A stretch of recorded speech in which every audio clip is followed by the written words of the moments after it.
Bulletin में बात होगी बिहार चुनाव के नतीजों को लेकर गरमाई सियासत की, चुनाव आयोग पर उठते सवालों की, देखेंगे हरियाणा में वोट चोरी के खिलाफ कांग्रेस के अभियान को, दिल्ली विस्फोट मामले में हुए नए खुलासे को, जानेंगे कैसे मुश्किलों से घिरा चुनाव आयोग और बुलेटिन के आखिर में देखेंगे जाने माने कार्टूनिस्ट इरफान की किस खबर पर पड़ी तिरछी नजर। लेकिन दिन भर की तमाम बड़ी खबरों से पहले एक नजर आज की सुर्खियों पर। अखिलेश यादव ने एसआईआर के लिए सीसीटीवी की तरह पीपीटीवी का किया ऐलान। पीपी का मतलब पीडीए प्रहरी। एसआईआर की कमी की सूचना चुनाव आयोग और जनता को देंगे पीडीए प्रहरी। दिल्ली में प्रदूषण का रेड अलर्ट, ग्रैब 3 हुआ लागू, कंस्ट्रक्शन समेत कई कामों पर लगी रोक। शेख हसीना का बड़ा बयान, भारत के प्रति यूनुस की दुश्मनी बांग्लादेश के लिए पड़ रही है भारी, बांग्लादेश लौटने की शर्त भी बताई। हरे निशान पर बंद हुआ शेयर बाजार, 595 अंक बढ़कर 84,466 पर बंद हुआ सेंसेक्स, तो वहीं 180 अंक बढ़कर 25,875 पर बंद हुआ निफ्टी। ये तो थी सुर्खियां। अब बात आज की सबसे बड़ी खबर की। महागठबंधन के सीएम फेस और आरजेडी नेता तेजस्वी यादव ने तमाम एग्जिट पोल्स को फर्जी करार दिया है। उनका दावा है कि ये सारे आंकड़े फेल साबित होंगे और 18 नवंबर को महागठबंधन की सरकार शपथ लेगी। इसके साथ ही तेजस्वी ने इस चुनाव में हुई रिकॉर्ड तोड़ वोटिंग के पीछे की वजह भी बताई। तो क्या कुछ बोले तेजस्वी यादव, जानेंगे इस रिपोर्ट में। बिहार विधानसभा चुनाव के नतीजे आने में महज एक दिन ही बाकी है। ऐसे में सभी राजनीतिक दलों की तरफ से अपनी अपनी जीत का दावा किया जा रहा है। विपक्ष की सबसे बड़ी चिंता ये है कि वोट चोरी ना हो, इस चुनाव में भी धांधली ना हो, जिसके लिए आरजेडी ने अपनी पार्टी के नेताओं और कार्यकर्ताओं को सख्त दिशा निर्देश भी दिए हैं। पीठासीन से फॉर्म 17C जरूर लेने पर जोर दिया है। आरजेडी नेता और महागठबंधन के सीएम उम्मीदवार तेजस्वी यादव ने प्रेस कॉन्फ्रेंस कर दूसरे चरण की बम्पर वोटिंग को लेकर बड़ा दावा किया। उन्होंने कहा कि लोगों ने भारी संख्या में वोट बदलाव के लिए किए हैं, ना कि नीतीश जी को बचाने के लिए। वहीं जो तमाम एग्जिट पोल सामने आए हैं उनमें ज्यादातर सर्वे एनडीए की सरकार दोबारा बनने का दावा कर रहे हैं। तेजस्वी ने इन पोल्स को फर्जी करार दिया। उन्होंने पिछले लोकसभा, पश्चिम बंगाल और झारखंड विधानसभा चुनावों में भी ऐसे ही सर्वे के गलत साबित होने का हवाला देते हुए कहा कि ये एग्जिट पोल बीजेपी और खासकर केंद्रीय गृह मंत्री अमित शाह के निर्देशन में किए गए हैं।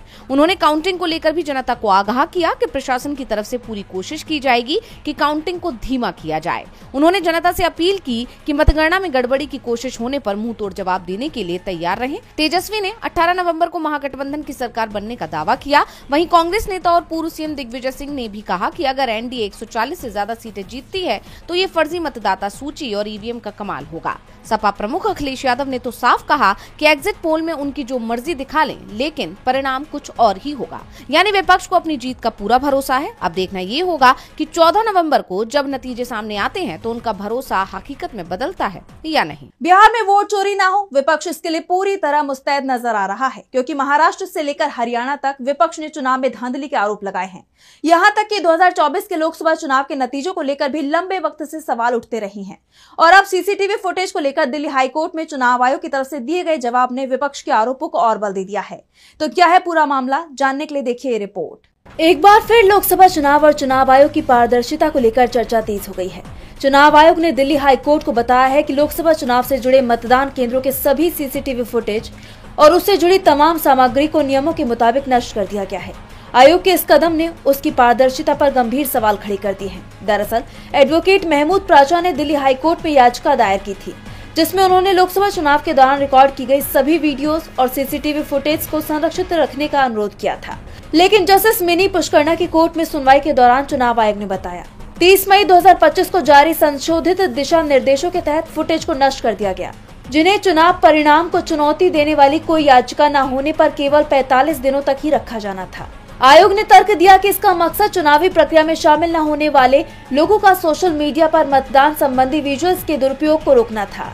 प्राचा ने तर्क देते हुए आयोग के इस रुख का कड़ा विरोध किया कि जब याचिका पहले से ही कोर्ट में लंबित थी तो फुटेज को सुरक्षित रखा जाना चाहिए था। चुनाव आयोग की 2023 के हैंडबुक के पैराग्राफ 19-10-4 में स्पष्ट रूप से किसी भी कानूनी कार्यवाही के दौरान वीडियो रिकॉर्डिंग को सुरक्षित रखने का निर्देश दिया गया है। अब सवाल उठता है कि भले ही 45 दिनों वाला नियम अमल में लाया गया, लेकिन जब मामला कोर्ट में है तो वीडियो रिकॉर्डिंग को सुरक्षित रखने का भी निर्देश है। लेकिन इसके बावजूद आयोग का वीडियो डिलीट कर देना कहीं न कहीं उसकी मंशा पर शक पैदा करता है, तो साथ ही उसके गैर जिम्मेदाराना रवैये को दर्शाता है। लोकसभा चुनाव के नतीजों पर तो पहले से ही सवाल उठते रहे हैं, लेकिन अब चुनाव आयोग के इस कदम से चुनाव नतीजों पर शक और गहरा गया है। चुनाव आयोग का वीडियो डिलीट कर देना उसकी मंशा पर कई सवाल खड़े करता है, जिससे वोट चोरी को लेकर जो आरोप विपक्ष लगा रहा है वो और मजबूत होते जा रही हैं। ऐसे में अब कांग्रेस ने वोट चोरी के खिलाफ नया अभियान छेड़ दिया है। हरियाणा चुनाव में धांधली के खिलाफ कांग्रेस सांसद राहुल गांधी के हाइड्रोजन बम के बाद अब हरियाणा कांग्रेस ने हल्ला बोल दिया है। पूरे राज्य में वोट चोर गद्दी छोड़ अभियान का आगाज कर दिया गया है। देखिए रिपोर्ट। हरियाणा प्रदेश कांग्रेस कमेटी ने राज्य में करनाल से एक बड़ा आंदोलन शुरू कर दिया है। वोट चोर गद्दी छोड़ नाम से ये अभियान 27 दिन तक चलेगा, जिसमें पूरे राज्य को कवर किया जाएगा। इस अभियान का आगाज करनाल के पाठक अस्पताल के सामने एक विशाल जनसभा से हुआ, जिसमें प्रदेश भर से हजारों कार्यकर्ताओं ने हिस्सा लिया। इस अभियान की अगुवाई प्रदेश कांग्रेस अध्यक्ष राव नरेंद्र सिंह ने की, जिनके साथ अखिल भारतीय कांग्रेस कमेटी के सदस्य और सांसद दीपेंद्र सिंह हुड्डा भी मौजूद रहे। जनसभा के बाद कांग्रेस कार्यकर्ताओं ने मार्च निकाला और जिला सचिवालय पहुंचकर एसडीएम अनुभव मेहता को राष्ट्रपति के नाम एक ज्ञापन सौंपा। सांसद दीपेंद्र सिंह हुड्डा ने इस दौरान कहा कि कांग्रेस प्रदेश में लोकतंत्र बचाने की लड़ाई लड़ी। जैसा कि आप जानते हैं कि ये राज्यव्यापी आंदोलन कांग्रेस सांसद राहुल गांधी के हाइड्रोजन बम वाले खुलासे के बाद आया है। राहुल गांधी ने 5 नवंबर को दिल्ली में प्रेस कॉन्फ्रेंस कर आरोप लगाया था कि हरियाणा में अक्टूबर 2024 के विधानसभा चुनावों में 25 लाख वोटों की चोरी हुई है। उन्होंने एक ब्राजीलियन मॉडल की तस्वीर दिखाते हुए सवाल उठाया था कि विदेशी मॉडल के फोटो वाली वोटर आईडी से 22 बार वोट डाले गए। यह आंदोलन अगले 27 दिनों तक चलेगा। करनाल से शुरू होने के बाद ये 13 नवंबर को अंबाला, 15 को फरीदाबाद और 30 नवंबर को रोहतक समेत सभी जिलों को कवर करेगा, जिसका समापन 8 दिसंबर को पानीपत में होगा। प्रदर्शन के बाद सभी जिलों की तरफ से प्रदेश कांग्रेस मुख्यालय में रिपोर्ट भी भेजनी होगी। पूरे हरियाणा की कंपाइल्ड रिपोर्ट पार्टी हाईकमान के पास भेजी जाएगी। यानी कांग्रेस ने हरियाणा चुनाव में वोट चोरी के मुद्दे पर विरोध का बिगुल फूंक दिया है, जिसकी आवाज पूरे राज्य में सुनाई देगी। माना जा रहा है कि इस आंदोलन से न सिर्फ जनता को वोट चोरी के खिलाफ जागरूक किया जाएगा, बल्कि इससे चुनाव आयोग और बीजेपी पर भी दबाव बढ़ेगा। अब यह आंदोलन कितना रंग लाता है, ये देखना होगा। कांग्रेस के अभियान से बीजेपी और चुनाव आयोग की टेंशन बढ़ गई है। वैसे चिंता आतंकी हमले को लेकर भी जताई जा रही है। दिल्ली में कार विस्फोट की घटना ने पूरे देश को हिलाकर रख दिया। फिलहाल इस मामले की जांच की जा रही है और नए नए खुलासे हो रहे हैं। भूटान से लौटकर पीएम मोदी ने हादसे के पीड़ितों से मुलाकात की है। तो क्या है इस घटना को लेकर पूरा अपडेट, जानेंगे इस रिपोर्ट में। दिल्ली कार धमाके के मामले में आए दिन नए खुलासे हो रहे हैं और अब इससे जुड़ी एक और बड़ी खबर सामने आई है। दिल्ली पुलिस ने लाल रंग की फोर्ड इको स्पोर्ट गाड़ी की तलाश के लिए अलर्ट जारी कर दिया है। जांच में पता चला है कि संदिग्धों के पास Hyundai i20 के अलावा एक और कार भी थी। ये कार डॉक्टर उमर उन नबी के नाम पर रजिस्टर्ड है। माना जा रहा है कि इस कार में भी विस्फोटक हो सकता है। दिल्ली के अलावा पड़ोसी राज्यों यानी यूपी और हरियाणा में तलाश के लिए अलर्ट जारी कर दिया गया है। दिल्ली ब्लास्ट में मिलिट्री ग्रेड के विस्फोटक के इस्तेमाल की आशंका जताई जा रही है। जांच में पता चला है कि फरीदाबाद टेरर मॉड्यूल के भंडाफोड़ के बाद आनन फानन में ये धमाका हुआ। विस्फोट को अंजाम देने वाले डॉक्टर मोहम्मद उमर से जुड़े कई अन्य को हिरासत में लेकर पूछताछ चल रही है। इसके अलावा फरीदाबाद की अल फलाह यूनिवर्सिटी से कई लोगों को हिरासत में लेकर पूछताछ की जा रही है। दावा किया जा रहा है कि इस यूनिवर्सिटी से ही दिल्ली ब्लास्ट की प्लानिंग की गई, जबकि इस घटना को अंजाम देने में डॉक्टर शाहीन की मुख्य भूमिका रही है। शाहीन और उसके भाई जावेद को गिरफ्तार कर लिया गया है। खुफिया और जांच एजेंसियां तेजी से छानबीन में जुटी हुई है। इस मामले में सरकार एक्शन में दिख रही है। केंद्रीय गृह मंत्री अमित शाह ने साजिशकर्ताओं को खोज निकालने के आदेश दे दिए हैं। वहीं भूटान दौरे से लौटने के तुरंत बाद पीएम नरेंद्र मोदी सबसे पहले LNJP अस्पताल पहुंचे, जहां उन्होंने हादसे के पीड़ितों से मुलाकात की। साथ ही पीएम मोदी ने केंद्रीय मंत्रिमंडल की सुरक्षा समिति की बैठक भी बुलाई।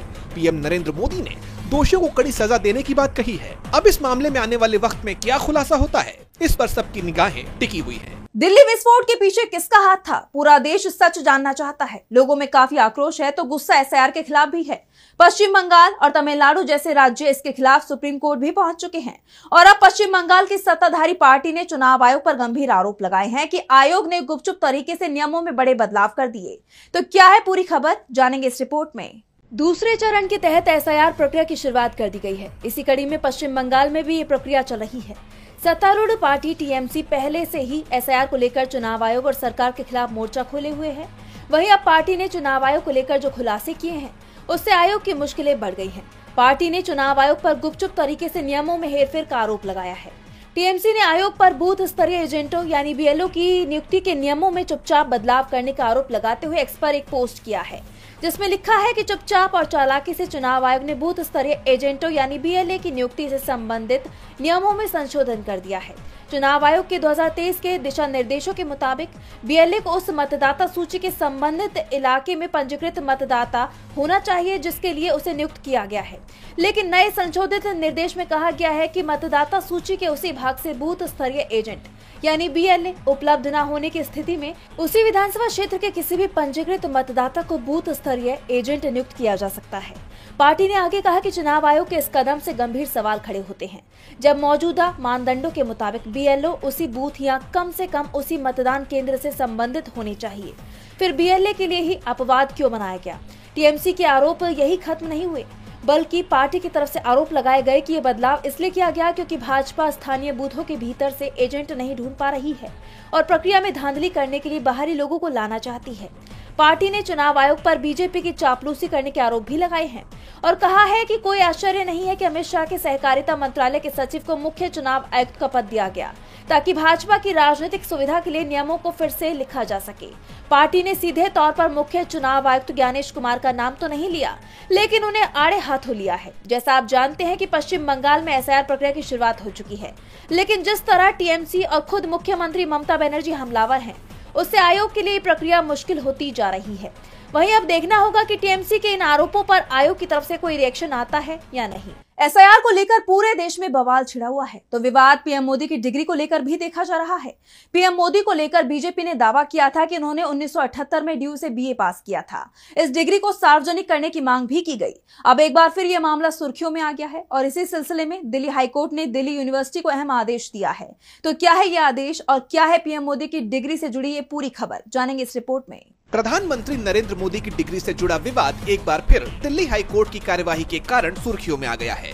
हाईकोर्ट ने दिल्ली यूनिवर्सिटी को निर्देश दिया है कि वो केंद्रीय सूचना आयोग के 2016 के फैसले को चुनौती देने वाली अपीलों में हुई देरी को माफ करने की अर्जी पर 3 हफ्ते में अपना ऑब्जेक्शन यानी आपत्ति दाखिल करे।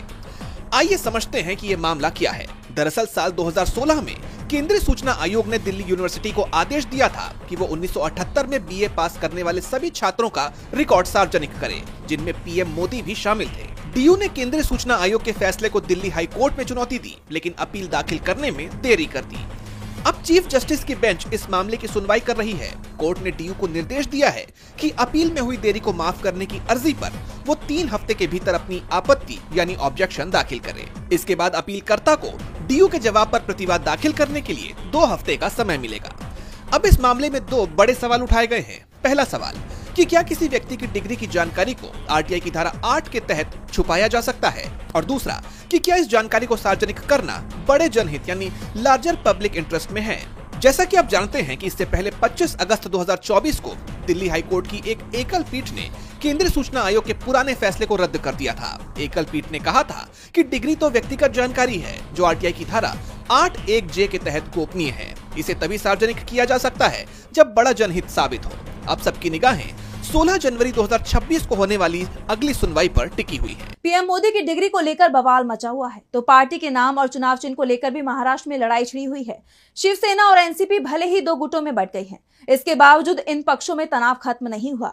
असली पार्टी और पार्टी के चिन्ह की हकदार कौन है, ये फैसला कोर्ट को करना है और अब इस पर सुप्रीम कोर्ट का बड़ा फैसला सामने आया है। तो क्या है कोर्ट का फैसला, जानेंगे इस रिपोर्ट में। महाराष्ट्र में शिवसेना बनाम शिवसेना और NCP बनाम NCP की लड़ाई एक बार फिर चर्चा में बनी हुई है। शिवसेना में नाम और सिंबल के लिए छिड़ी लड़ाई पर सुप्रीम कोर्ट में अहम सुनवाई हुई। शिवसेना उद्धव गुट का दावा है कि वो असली शिवसेना है। उन्होंने सुप्रीम कोर्ट में चुनाव आयोग के उस फैसले को चुनौती दी है जिसमें आयोग ने डिप्टी CM एकनाथ शिंदे के गुट को असली शिवसेना मानते हुए धनुष बाण का सिंबल भी उन्हें सौंप दिया।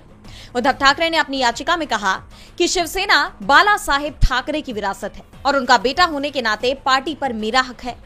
जस्टिस सूर्यकांत और जस्टिस जयमाल्या बागची की बेंच ने इस मामले को 21 जनवरी 2026 को अंतिम सुनवाई के लिए लिस्ट कर दिया है, यानी मामले में 21 जनवरी को फैसला आ जाएगा। इसके साथ ही बेंच ने NCP प्रमुख शरद पवार की याचिका पर भी सुनवाई को मंजूरी दे दी। शरद गुट ने भी चुनाव आयोग के उस फैसले के खिलाफ याचिका दायर की है जिसमें उसने अजित पवार की NCP को आधिकारिक तौर पर असली राष्ट्रवादी कांग्रेस पार्टी की मान्यता दी और उन्हें पार्टी का चुनाव चिन्ह घड़ी आवंटित कर दिया। कोर्ट का मानना है कि इन दोनों याचिकाओं पर एक साथ सुनवाई की जा सकती है क्योंकि दोनों ही याचिकाओं में एक जैसी मांग की गई है। बेंच ने कोर्ट मास्टर को यह भी आदेश दिया कि 22 जनवरी को कोई और मामला लिस्ट न किया जाए, जिससे कि अगर सुनवाई को दूसरे दिन भी जारी रखना पड़े तो कोई मुश्किल न आए, इस पूरे मामले का निपटारा किया जा सके। यानी अगली सुनवाई में कोर्ट इस मामले में फैसला सुना देगा। अब देखना यह होगा कि जीत किसकी होती है, क्योंकि ये लड़ाई सभी पक्षों के अस्तित्व के लिए काफी अहम मानी जा रही है। और बुलेटिन के आखिर में देखेंगे जाने माने कार्टूनिस्ट इरफान की इस खबर पर पड़ी तिरछी नजर।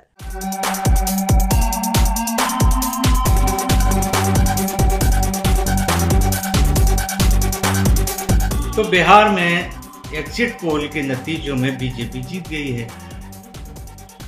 वैसे बिहार में प्रचार के दौरान में जिन जिन लोगों ने ये देखा, जो कि वहाँ के चश्मदीद हैं, बड़े बड़े पत्रकार हैं, जो ये देखकर आए, उन्होंने बताया कि कोई भी ऐसा व्यक्ति शायद ही हो जो ये कह रहा हो, चाहे वो युवा हो, चाहे महिलाएं हो, चाहे वृद्ध हो, कि वो तेजस्वी को वोट नहीं देगा।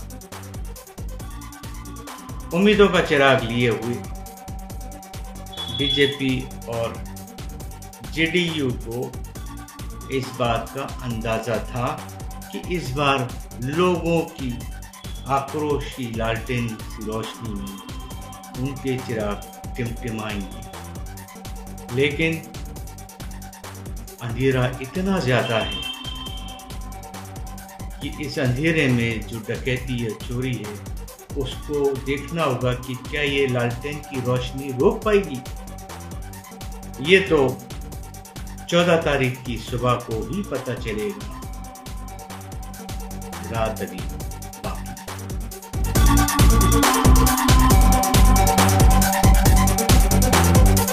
आज सोशल मीडिया से लेकर आपके चलते फिरते जीवन में भी पत्रकारिता के बुरे दौर की चर्चा होती है, क्योंकि जिन लोगों पर सूचना देने की जिम्मेदारी है वो आपके लिए नहीं बल्कि कॉरपोरेट और सरकारों को फायदा पहुंचाने में लग गए हैं। विज्ञापन मॉडल को खारिज कर आप इस बीमारी को दूर कर सकते हैं और अपने नारे को बुलंद कीजिए। मेरे खर्च पर आजाद है खबर।